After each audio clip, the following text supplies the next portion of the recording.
is absolutely ridiculous. Stupid agency.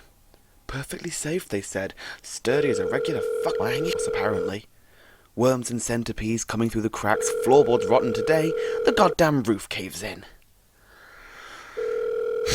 Come on, you bastards, I know it's work hours. I'm in the goddamn office. Please hold. Your call is important to us, and we will connect you to an agent as soon as possible.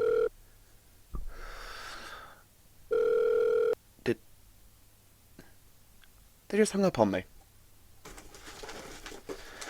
I guess I should just record this statement. How long have you been on?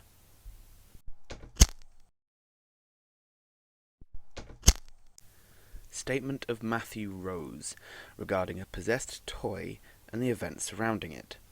Original statement made March 2nd, 2012. Statement begins. My dad was never very attentive when I was a kid. It wasn't his fault, mind you. My mum was in a car accident a few years after I was born and was paralysed from the neck down, so work opportunities were pretty low to the ground. Which, of course, meant that my dad had to work 2 jobs, and he did overtime at both.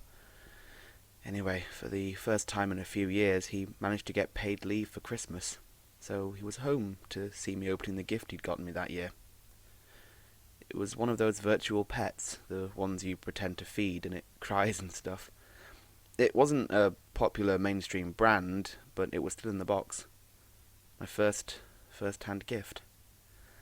I loved it like it was the puppy we couldn't afford.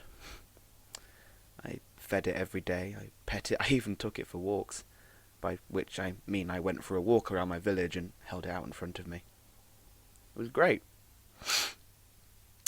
That is, until September. I was on my way to school when I heard it demand to be fed. I checked my bag and, well, there it was. I definitely hadn't packed it, but there wasn't much I could do at that point, so I went about my day as normal. It was the same the next day, and the next one after that. On the Friday, I made sure I specifically put it on a shelf in the living room.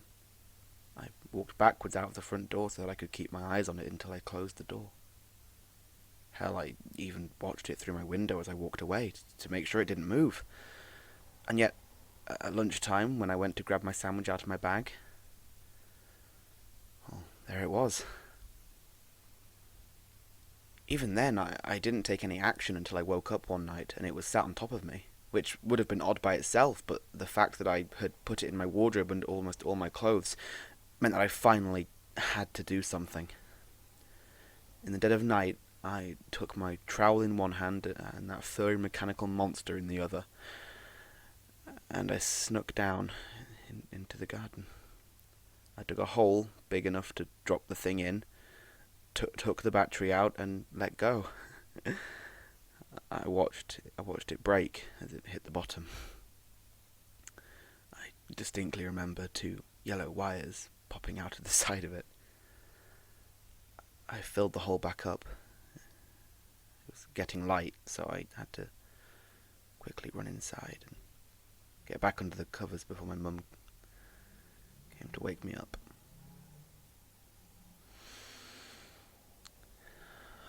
I woke up the day after, struggling to breathe.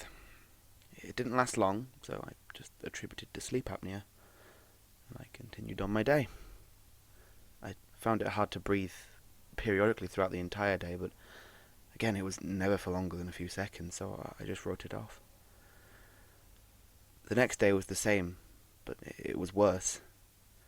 And the next day was the same, and the next, until I could barely get through my day without blacking out. After a week, I would pass out and have visions of the darkness. An unending, swallowing, suffocating, crushing darkness. And I knew where it was. It was the hole in my back garden. And I knew what I had to do.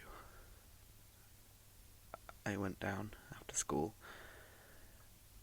and I dug the toy back up. It was just as I remembered it, except not only was it undamaged, was in its box, sealed, good as new. And I knew there was only one way I could stop these nightmares. And I wasn't proud of it. I re-gifted the toy to my cousin. He hasn't complained about it yet, but I know it's only a matter of time before he has the nightmares too. Statement ends. So the buried has branched out into children's entertainment. How quaint. I suppose I'll have to follow up with Mr. Rose regarding this statement. Possessed idols aren't anything new for any of the entities, but specifically targeting children tends to be the domain of the corruption or the web, so the buried turning their attention towards one may be a concern. Just one more concern to add to the list in this bloody institute. End recording.